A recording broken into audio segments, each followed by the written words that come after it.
소화불량증은 bad digestion이란 말에서 기원하며 상복부에서 주로 복통을 호소하고 다른 소화기 문제를 동반합니다. 전 세계적으로 흔해서 정의에 따라서 20%, 많게는 40%를 차지합니다.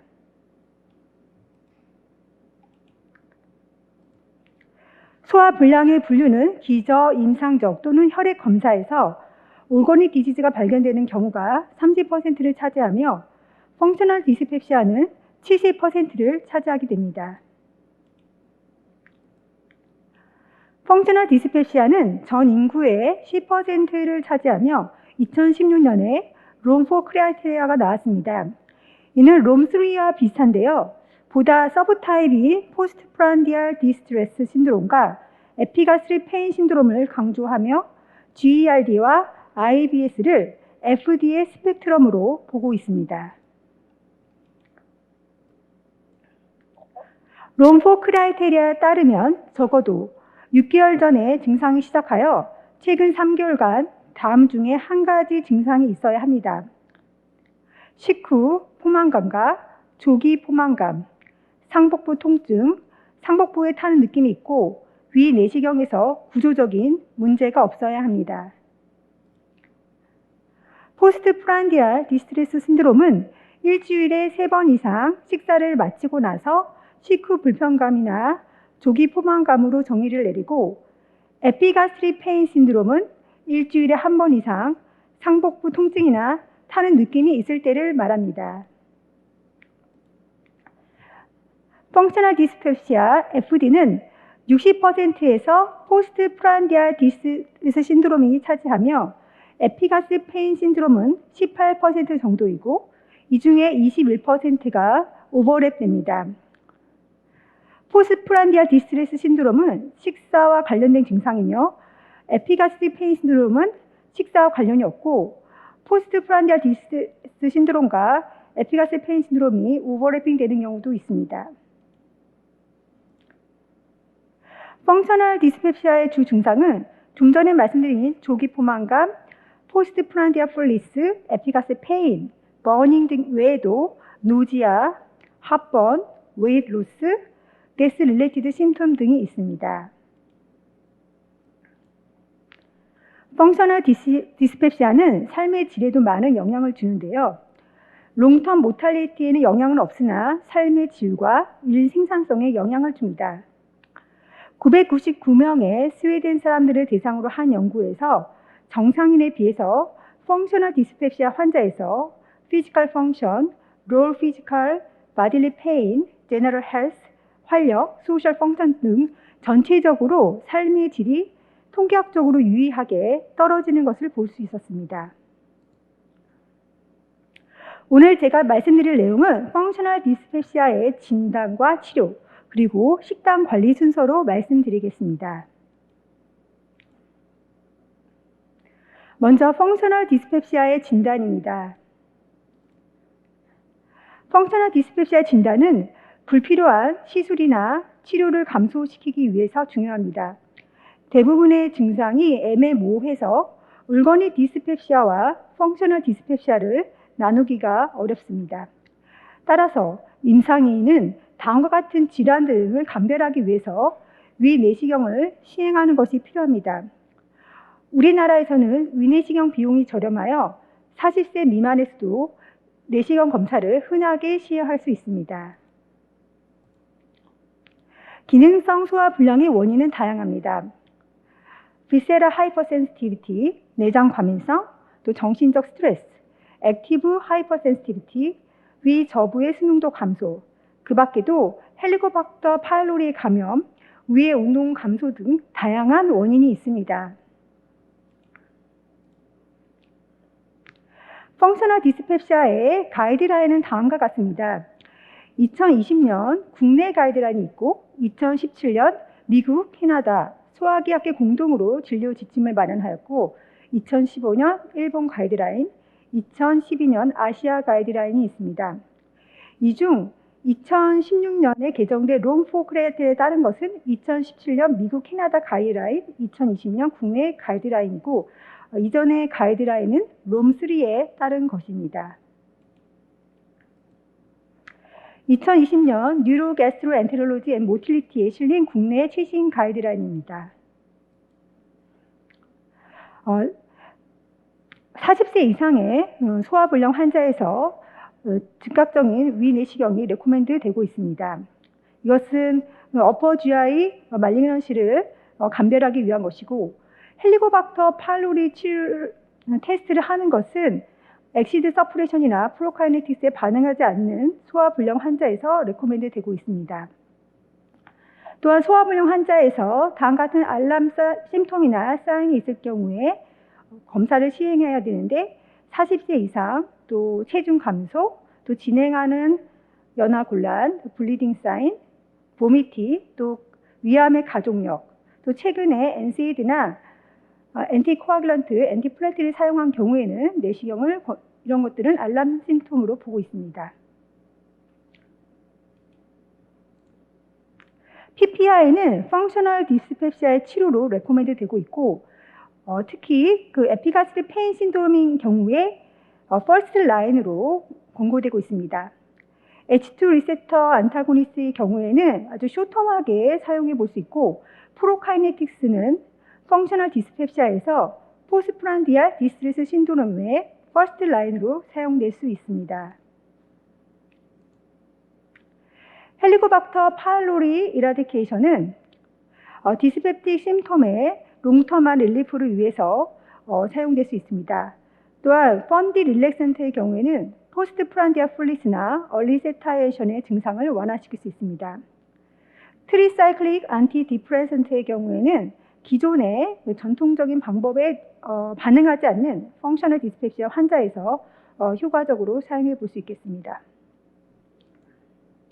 또 사이클로지컬 테라피의 경우에는 기존의 약물 치료가 반응하지 않을 경우에는 또 마지막으로 해볼 수 있고, 또 오늘 제가 말씀드리려고 하는 다이어트리 모디피케이션의 경우에는 FD 환자의 증상을 완화시킨다고 하나 그 그레이드가 약하고 에비던스는 낮은 걸로 되어 있습니다. 그거는 아마 그 다이어트에 대한 연구가 현재 많이 되어 있지 않아서 근거가 현재 부족한 것으로 설명될 수 있겠습니다. 펑셔널 디스페시아의 그 2017년 미국 캐나다 가이드라인을 보시면 우리나라와 차이점은, 우리나라는 이제 40세 이상에서 위내시경을 권고하고 있는데 서양에서는 60세 이상에서 위내시경을 권고하고 60세 미만에서는 이제 헬리코박터 검사를 해서 그 치료를 먼저 하는 것으로 하는 것이 우리나라와의 차이점이라고 볼 수 있겠습니다. 다음은 펑셔널 디스펩시아의 치료입니다. 치료 알고리즘은 문헌마다 약간씩 차이가 있지만 대동소이합니다. 많은 환자들이 비약물적인 치료에 반응하므로 약물적 치료는 반응하지 않는 경우를 위해서 남겨두어야 합니다. FD 환자에서 이거는 지금 2017년 이제 서양의 그 나온 가이드라인에 따르면 헬리코박터 파일로리의 치료를 먼저 하는 걸로 되어 있고요. 아까 포스트 프란디아 디스트레스 신드롬이 좀 더 많이 차지하고, 그 다음에 에피가스 페인으로 이렇게 나눌 수가 있는데, 포스트 프란디아 디스트레스 신드롬의 경우에는 이제 1차적으로 사용해야 되는 약이 프로카이네틱스, 다음이 이제 펀더스 릴렉싱 드럭, 그다음에 센트럴리 액티브 뉴로 모듈레이터, 이런 순이 되고요. 에피가스트릭 페인 신드롬의 경우에는 PPI가 가장 우선적으로 사용될 수 있고, 그 다음에 트리사이클릭 안티디프레센트, 그 다음에 리프렉토리한 경우에는 사이콜로직 세라피나 뭐 실험적인 방법, 이런 것들을 해볼 수가 있겠습니다.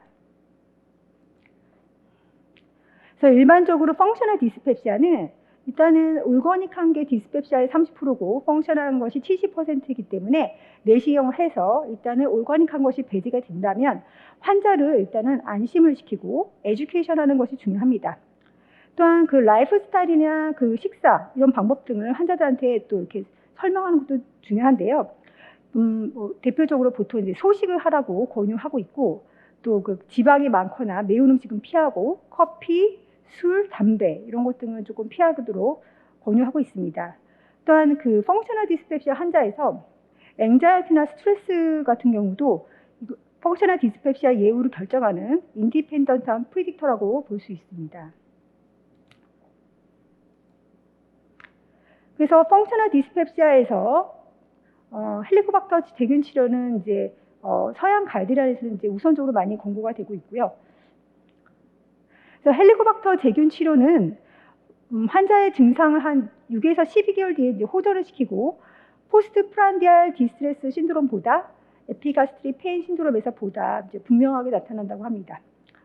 그다음에 교토의 글로벌 컨센서스 리포트에서는 헬리코박터 파일로리 양성 기능성 소화 불량 환자에서 제균 치료 후 6에서 12개월 정도 지속되는 경우에는 펑셔널 디스펩시아가 아니라 헬리코박터 파일로리에 의한 소화불량이 명명하여 헬리코박터 어소시에이트 디스펩시아를 펑셔널 디스펩시아와 다른 질환으로 분류하고 있습니다.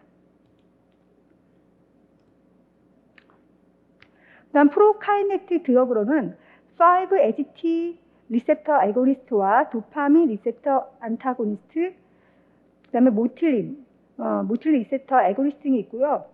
증상 완화에 대한 효과는 제한적이고 대부분의 이제 연구의 질은 낮습니다.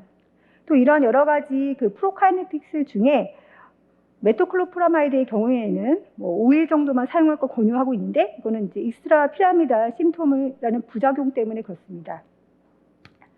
그래서 국내 2020년 가이드라인스도 이렇게 여러 가지 프로카이네틱스를 소개하고 있는데 이런 프로카이네틱스들이 레보살프라이드, 메토클로프라마이드, 돈페리도, 이토프라이드, 모사프라이드, 모틸리톤 등이 있는데요. 대부분이 다 이제 사이드 이펙트가 있어서 장기간 사용하는 것들이 조금 조심스러운데 이 중에서 모사프라이드와 모틸리톤은 이제 사이드 이펙트가 없는 것으로 보여지고 있습니다.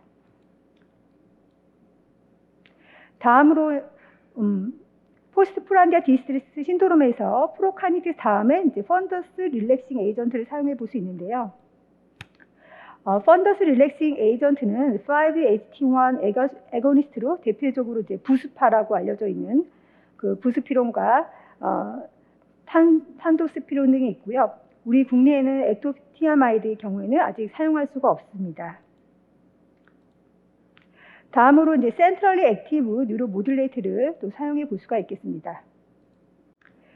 이러한 약제, 센트럴리 액팅 뉴로 모듈레이터인 경우에는 그 이제 약간 정신과적 약물인데 이런 약물은 이제 에피가스 페인 신드롬 효과가 있고요. 트리사이클릭 안티디프레선트나 레보살프라이드, 미탈제핀 등이 있고 미탈제핀 경우에는 얼리 세타이어티 노지아에 도움이 되는 것으로 알려져 있습니다. 그래서 에피가스 페인 신드롬에서는 엑시드 서프레션 드럭으로 PPI를 사용할 수가 있고요. 그 다음에 TCA를 이제 사용해 볼 수가 있겠습니다. 또한 리프렉토리한 경우에는 사이콜로지 세라피와 익스페리멘탈 세라피를 사용할 수가 있습니다. 그 다음 펑셔널 디스펩시아 환자에서 또 마이크로바이옴에 대한 연구가 있었는데 그 홍콩에서 한 연구에 따르면 그 리팍시민을 사용했을 때 플라시보보다 펑셔널 디스펩시아에서 증상 완화에 효과가 있다고 보고하였습니다. 그래서 요약해서 말씀드리면 펑셔널 디스펩시아는 에피가스 페인 신드롬과 포스트 프란디아 디스트레스 신드롬 그게 크게 나눌 수가 있고요. 둘 다 리어슈어런스나 다이어트는 도움이 되고 에피가스 페인 신드롬인 경우에는 PPI, 엑시드 서프레션과 TCA가 이제 주 치료가 되겠고 포스트 프란디아 디스트레스 신드롬에서는 프로카이네틱스와 펀디 릴렉선트를 사용하게 되겠습니다. 그래서 펑셔널 디스펩시아 환자를 볼 때 이런 두 가지 타입이 있고 또 두 타입이 오버래핑 되는 환자도 있기 때문에 그 타입에 맞춰서 약물을 선택하시는 게 중요하겠습니다. 그래서 요약해서 말씀드리면 우리나라에서 이제 소화불량증, 디스펩시아 있는 환자가 내원했을 때 40세 미만에서는 PPI와 프로카이네틱스 써보고 40세가 넘었다면 내시경을 이제 해보겠습니다. 그래서 내시경 해서 헬리코박터에 관련된 게스트라이티스면 이제 헬리코박터 치료를 할 거고요. 그 다음에 올가닉한 디스펩시아가 아까 30% 정도 된다고 했죠. 그래서 그 경우에는 그 질환에 맞춰서 치료를 하고 나머지 70% 펑셔널 디스펩시아는 크게 포스트 프란디아 디스트레스 신드롬과 에피가스 페인 신드롬을 나누고 포스트 프란디아 디스트레스 신드롬은 주로 이제 프로카이네틱 위주의 치료를 하게 되고요. 또 거기다 PPI를 선택적으로 사용할 수 있고 에피가스 페인 신드롬의 환자의 경우에는 PPI 위주의 이제 치료를 하게 되겠습니다. 그다음 포스트 프란디아 디스트레스에서는 펀디 릴렉선트를 추가해 볼 수 있고 에피가스 페인 신드롬에서는 TCA나 센트럴리 모듈레이팅 드럭을 사용해 볼 수 있습니다. 그다음에 이런 치료에도 불구하고 리프렉토리한 경우에는 그런 경우는 이제 정신과적인 뭐 컨설테이션 이런 것도 고려해 볼 수가 있겠습니다. 이제 마지막으로 이제 제가 오늘 말씀드린 건 식단 관리에 대한 내용입니다. 아까 가이드라인에서 보면 그 식단 다이어트 모디피케이션에 대한 그 에비던스가 약하고 또 그레이도 낮고 했는데, 사실 저는 개인적으로 환자를 치료하면서 약물 치료도 중요하지만 약물 치료만큼 이상 저는 중요하다 생각하는 게 이제 식단 관리입니다. 그래서 펑셔널 디스펩시아와 다이어트에 대한 논문들 찾아보면 현재 이렇게 정리된 논문들이 많지는 않습니다. 근데 최근에는 이런 식사와 관련해서 기능성 소화불량증 환자에 대한 관심이 증가하고 있는데요. 뭐 기름진 음식, 뭐 예를 들면 튀김이나 전, 중국 음식 같은 거 이런 것들이 주범이 되고요. 그 밖에도 이제 탄수화물이 많거나 유제품, 또 오렌지, 레몬 같은 감귤류, 또 매운 음식, 커피, 술 같은 것이 포함이 됩니다. 그렇지만 이런 뭐 블라인드 챌린지, 그 맹검 요법에서 사실 이게 스터디를 해보면 지속적인 결과를 보이지 않고 또 실제로 건강한 사람과 기능성 소화불량 환자에서 먹는 음식이 이제 차이가 없다는 한계가 있습니다. 그렇지만 확실히 그 건강한 사람에 비해서 펑셔널 디스펩시아 환자의 경우에는 이러한 음식을 먹었을 때 좀 더 불편감을 많이 호소하는 것을 볼 수 있습니다. 그래서 저도 진료실에서 그 기능성 소화불량 환자가 왔을 때 아까 말씀드렸던 그런 약물 치료를 하지만 또 환자들한테도 보통 물어보는 게 이제 커피를 하루에 몇 잔 드시는지, 또 뭐 매운 거, 보통은 이제 한국 사람들이 좋아하는 게 떡볶이를 많이 좋아하거든요. 특히 여자분들. 그러면 이제 떡볶이는 스파이시 그 고추에다가 또 밀가루가 포함이 돼 있어요. 그래서 보통 떡볶이 먹고 속이 안 좋아서 오시는 분들이 많고요. 그다음에 이제 고지방 식이 이런 거, 햄버거 같은 거 이런 것들을 이제 피할 것을 설명을 드립니다. 그러면 평소에 그 커피를 늘 습관적으로 드셨던 분들도 이거를 중단하거나 줄이고 나서 훨씬 증상이 좋아지는 것을 볼 수가 있습니다. 그 다음 펑셔널 디스펩시아 환자들은 실제로 위 조절 장애 같은 혼합 감각 이상을 보여서 가스리 하이퍼 센시티비티가 있고, 또 그 음식이 들어왔을 때 위가 늘어나는 그 게스트릭 어커머데이션에 좀 문제가 있습니다. 그래서 특히 이제 영양소 중에 지막이 많은 음식들은 식후 불편감을 많이 주죠. 그래서 뭐 명절 때 우리나라 사람들 전 많이 드시잖아요. 그래서 명절 이후에 소화불량이나 GI 트러블로 응급실이나 이렇게 내원하신 분들이 많고요. 또 과거에 그 음식을 먹었을 때 굉장히 안 좋았던 경험들이 이제 그 음식을 보기만 해도 생각나는 이제 그런 코그니티브 팩터도 이제 영향을 주게 됩니다. 그래서 저는 이제 이 책을 읽고 밀가루만 끊어도 100가지 병을 막을 수 있다. 이 책을 읽고 저도 예전에 밀가루 엄청 좋아했거든요. 빵이랑 국수랑 엄청 좋아했는데 이 책을 읽고 이 100가지 병이 여기 쫙 써 있는데 밀가루에 대해서 좀 이렇게 좀 밀가루 많이 줄이게 됐습니다. 또 빵 좋아하시는 분들 보면 이렇게 몸매가 이렇게 빵같이 됩니다. 체형이 굉장히 비슷하게 되거든요. 그래서 우리가 먹는 것은 결국은 우리 몸과 결국 하나가 됩니다.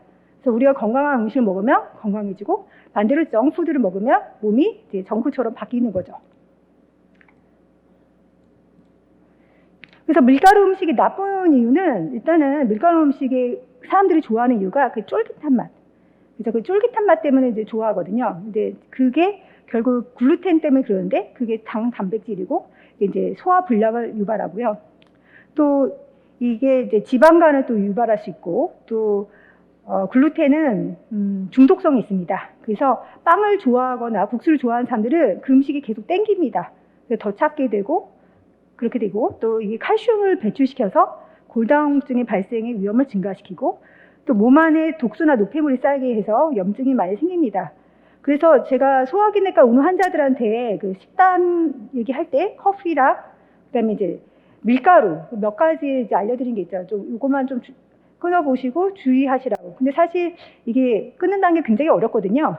그렇죠? 우리가 뭐 이별을 하루아침에 할 수 없는 것처럼 그래서 이제 일주일에 뭐 3번 먹었으면 2번, 1번, 그래서 횟수를 점점 줄이는 방법으로 한번 이렇게 하게 됩니다.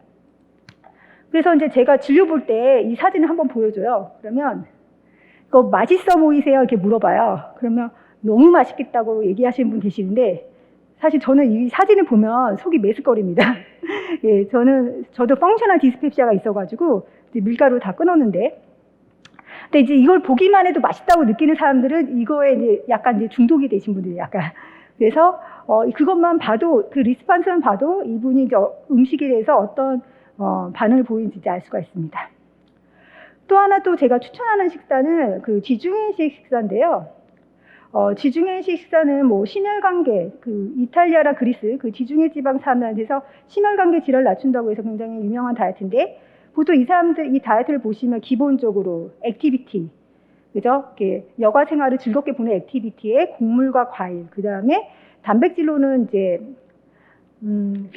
생선, 그 다음에 이제 뭐 고기는 사실 한 달에 한 번 정도 먹으라고 합니다. 그래서 이런 식으로 식사하는 것도 건강에 좋을 것 같고요. 제가 찾아봤는데 뭐 메디테리안 다이어트가 소화불량증에 효과가 있느냐, 그런 연구는 아직 없었습니다.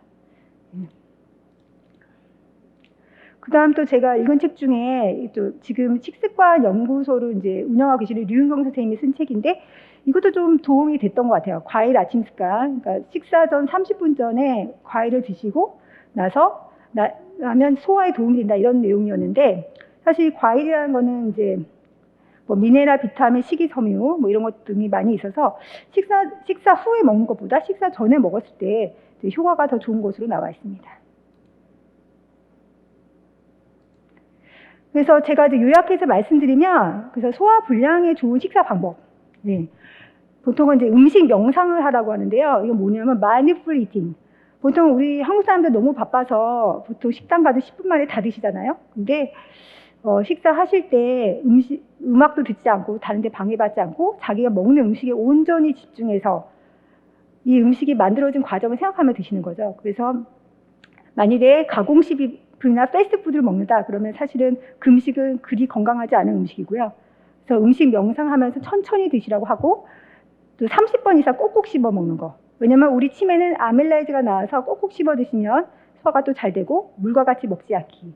이거는 물이라고 하면 뭐 국이나 찌개도 같이 포함이 됩니다. 그래서 우리가 식후에 또 물 드시는 분도 계시는데요. 식후에 물을 같이 마시면 우리 식사할 때 그 소화 효소가 희석이 됩니다. 그래서 식후에 바로 물 드시는 건 좋지 않고 한 30분이나 1시간 있다가 드시고, 또 식후 산책 10분이나 15분 정도 걸으시면 또 소화에 도움이 되고, 또 소식하는 거, 기분 좋게 배부를 정도로 너무 많이 먹지 않는 것 습관이 중요하겠습니다. 네, 오늘 강의는 여기까지고요. 네, 이번 주에 슬기로운 의사생활 시즌2가 다시 시작됐습니다. 드라마 보시면서 슬기로운 의사생활 하시기 바랍니다. 네, 경청해 주셔서 감사합니다.